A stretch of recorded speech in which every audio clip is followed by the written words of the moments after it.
Les présidents Mohamedou Bouhari et Cyril Ramaphosa s'engagent à prendre toutes les mesures nécessaires pour empêcher de nouvelles attaques xénophobes. C'était lors de la visite à Pretoria du président nigérian. En Tunisie, le parti du candidat à la présidentielle Nabil Karoui estime que l'incarcération de l'homme d'affaires est une décision politique. Il accuse le parti d'inspiration islamiste Ennahda d'en être l'instigateur. Et puis, des centaines de jeunes Maliens et de femmes de soldats en colère ont manifesté à Bamako. Cette manifestation vise à réclamer la vérité sur le lourd revers infligé en début de semaine à l'armée par des djihadistes. Voilà pour les titres. Bonsoir à tous. Les présidents nigériens Mohamedou Bouhari et sud-africain Cyril Ramaphosa s'engagent à prendre toutes les mesures nécessaires pour empêcher de nouvelles attaques xénophobes. C'était lors de la visite à Pretoria du chef de l'État nigérian, un mois après les violences xénophobes qui ont secoué l'Afrique du Sud. Les deux hommes ont également insisté sur leur volonté de renforcer la coopération des deux géants économiques du continent. Voici les images. Le président nigérien Mohamedou Bouhari, en visite en Afrique du Sud, un mois après la dernière vague de violences xénophobes, a exigé ce jeudi le renforcement et l'application des mesures de sécurité nécessaires à la protection des étrangers dans ce pays. Nous avons décidé de travailler ensemble et de prendre des mesures concrètes pour empêcher que de tels incidents inacceptables ne se reproduisent à l'avenir. Le chef de l'État sud-africain a de son côté une nouvelle fois exprimé ses vifs regrets pour la violence qui a visé des étrangers dans certaines parties du pays. Condamnant toutes les formes d'intolérance, Cyril Ramaphosa a indiqué que son administration n'hésitera pas à agir contre toute forme de violence. South Africa, we have expressed our deep regret at the events. Nous avons exprimé notre profond regret pour les événements de ces dernières semaines qui se sont manifestés par des attaques dirigées contre des ressortissants étrangers et notre condamnation de toute forme d'intolérance et d'actes de violence reste très ferme. Acts of violence remains very, very firm. An end to these, we've agreed that we are going to set up mechanisms between our two. Nous avons convenu de mettre en place des mécanismes entre nos deux pays.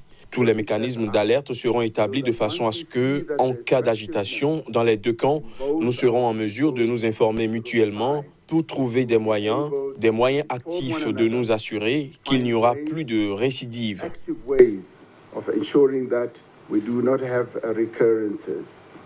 Le mois dernier, des centaines de commerces et de biens appartenant à des étrangers ont été saccagés et incendiés, principalement à Johannesburg, la capitale économique sud-africaine. Ces troubles ont causé la mort d'au moins 12 personnes et de vives tensions entre Pretoria et Abuja, les deux principales puissances du continent.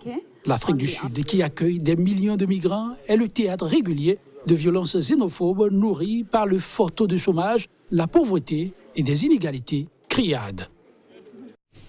En bref, au Tchad, les élections législatives pourront être organisées de manière réaliste au premier trimestre 2020. C'est ce qu'a affirmé ce jeudi la commission électorale, enterrant de ce fait la promesse du chef de l'État Idriss Déby Itno de tenir cette élection en 2019. Ce scrutin régulièrement reporté depuis 2015, selon le président de l'institution, Kodi Mahamat. Même avec ce report, l'élection reste dépendante du financement des opérations électorales. Il sollicite l'appui des partenaires techniques et financiers du Tchad. Depuis 2011, l'Assemblée nationale du Tchad, largement dominée par la majorité présidentielle, est restée la même. Pour justifier les reports successifs du scrutin, le président Idriss Déby a invoqué la menace terroriste de Boko Haram. En Tunisie, le parti du candidat à la présidentielle Nabil Karoui estime que l'incarcération de l'homme d'affaires est une décision politique.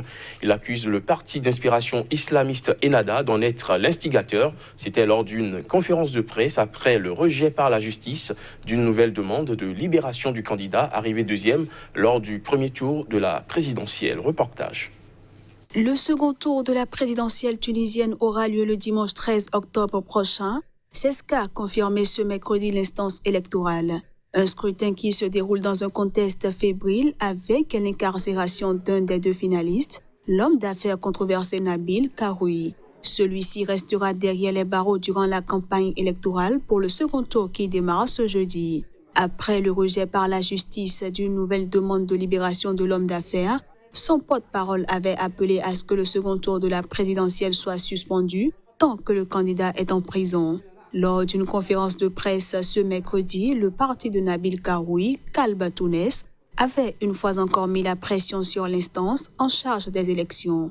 On est aujourd'hui concentré sur les élections législatives. Et je rappelle que ceux qui organisent les élections, ce n'est pas nous, c'est l'ISI. À eux de voir et de s'adapter avec la situation aujourd'hui qui est qui n'est pas normale, avec un candidat élu qui est en prison. Et il faut qu'eux, ils trouvent la solution. Ce n'est pas à nous de la trouver.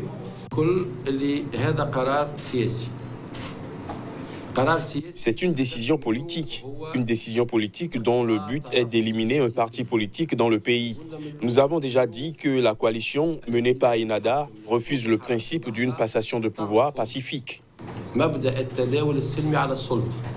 Après avoir accusé le Premier ministre sortant et rival Youssef Chahed d'être derrière l'incarcération de leur leader, les partisans de Nabil Karoui ont pointé du doigt ce mercredi le parti d'inspiration islamiste Ennahda, présenté comme leur principal concurrent pour les législatives de dimanche prochain. Il faut dire que l'incarcération d'un des deux finalistes fragilise la crédibilité de la deuxième élection présidentielle au suffrage universel de l'histoire de la Tunisie, où la démocratie obtenue dans la rue en 2011 est encore en cours de consolidation. Nous sommes toujours en Tunisie alors que plus de 7 millions de Tunisiens sont appelés aux urnes pour élire leurs nouveaux représentants le 6 octobre prochain. L'ONG Al-Bawsala considère comme une déception les 5 années écoulées de la première mandature du Parlement. Le politologue Lamine Benghazi s'attend à une future assemblée des représentants du peuple plus morcelée avec plusieurs forces politiques. On l'écoute. Mais la conclusion principale qu'on retire de ce Parlement, c'est que ça a été une déception, en particulier sur la construction et la mise en place de cette architecture constitutionnelle, puisque l'une des premières missions, et la mission fondamentale de ce Parlement, c'était de mettre en place les instances constitutionnelles et la Cour constitutionnelle surtout. Et surtout, nous n'avons toujours pas de Cour constitutionnelle à plus de 3 ans des délais prévus par la Constitution. Tout ça est dû à un manque de volonté politique, à l'absentéisme des députés, à des procédures qui prennent énormément de temps et nous nous retrouvons aujourd'hui avec un paysage institutionnel assez inquiétant. C'est-à-dire que 97% de ces lois-là viennent soit du gouvernement, soit de la présidence de la République. Le reste viennent des députés, donc seulement 3%. Et c'est-à-dire que nous avons un Parlement qui n'est pas une force de proposition, qui n'est pas la source des politiques publiques dans ce pays, mais qui est plutôt en réaction par rapport... C'est que nous n'allons plus avoir un Parlement bipolaire, où il y a 2 forces politique majeure. Nous allons avoir un Parlement plus morcelé avec plusieurs forces politiques, qu'elles soient partisanes ou non. Et on a vu le succès des listes indépendantes lors des municipales. On risque de voir la même tendance se confirmer pour les élections législatives. Au Mali, des centaines de jeunes et de femmes de soldats en colère ont manifesté mercredi à Bamako. Cette manifestation vise à réclamer la vérité sur le lourd revers infligé en début de semaine à l'armée par les djihadistes dans le centre du pays. Les images. Plusieurs centaines de jeunes et de femmes de militaires du camp Para ont bloqué ce mercredi l'avenue Mohamed V de la capitale Bamako, qui mène vers la résidence du président Ibrahim Boubacar Keïta. Ils protestaient suite aux attaques de djihadistes autour des camps militaires de Boulkessi et Mondoro. Des jeunes qui ont mis sur la route des pneus avant de les brûler, obligeant les automobilistes à rebrousser chemin. Nous sommes soldates. En acceptant de les épouser et de faire des enfants avec eux, nous sommes devenus soldates. Nous consentons à ce que nos enfants et nos maris se vouent au Mali et se battent pour lui. Mais il est inadmissible de les tuer sans cause. Même quand ils mettent la main sur les ennemis, ils sont contraints de les relâcher. Et leurs prisonniers sont mieux nourris qu'eux. Nous ne cautionnons pas cette situation inadmissible. Et nous voulons des explications claires au sujet de Boulkessi, un camp militaire qui a été attaqué par des djihadistes.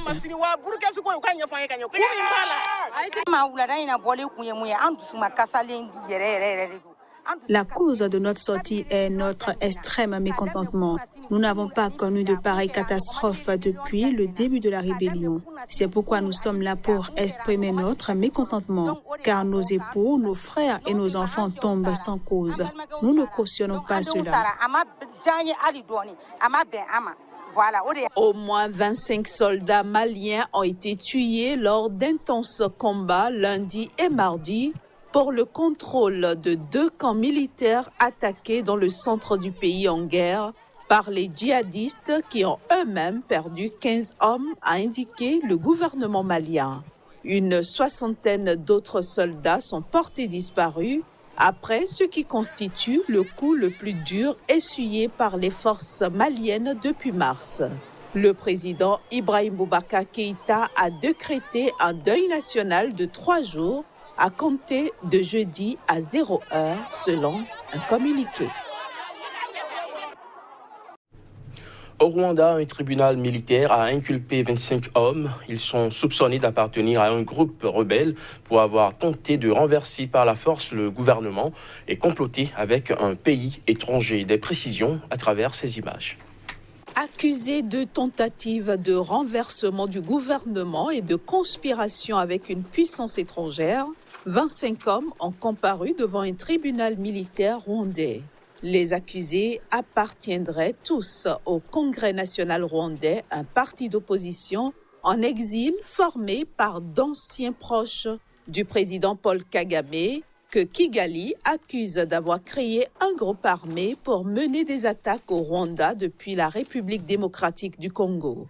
Les suspects encourent une peine de prison allant de 25 ans à la perpétuité. Certains des inculpés ont été capturés après de violents combats en RDC et d'autres se sont rendus à la maison de l'ONU en RDC, ont indiqué les procureurs au tribunal. 3 d'entre eux se sont identifiés devant le tribunal comme étant rwandais, 2 ougandais et 1 venant du Malawi. Ils ont comparu sans être assistés d'avocats. Un procureur militaire a déclaré que les suspects étaient tous membres du RNC et ont été recrutés par Kayumba Nyamwasa et ses agents. Ancien chef d'état-major de l'armée rwandaise, Faustin Kayumba Nyamwasa est l'un des fondateurs et le chef du RNC. Il est réfugié depuis 2010 en Afrique du Sud, où il a été victime de plusieurs tentatives d'assassinat. Selon les Nations Unies, Kayumba Nyamwasa pourrait chercher à lever une armée en RDC. À Mogadiscio, le forum de partenariat sur la Somalie a pris fin. Durant 2 jours, des représentants diplomatiques de divers pays et des délégués d'organisations internationales se sont penchés sur le développement du pays et les défis qui l'attendent. Les détails. Le forum de partenariat sur la Somalie s'est achevé à Mogadiscio en présence des dirigeants du gouvernement somalien et des représentants de 50 pays. L'événement visait à mettre l'accent sur le développement récent du pays et les défis à venir. Dans les temps à venir, nous travaillerons sur des priorités réduites, notamment en organisant des élections ouvertes et équilibrées et en assurant une transition pacifique.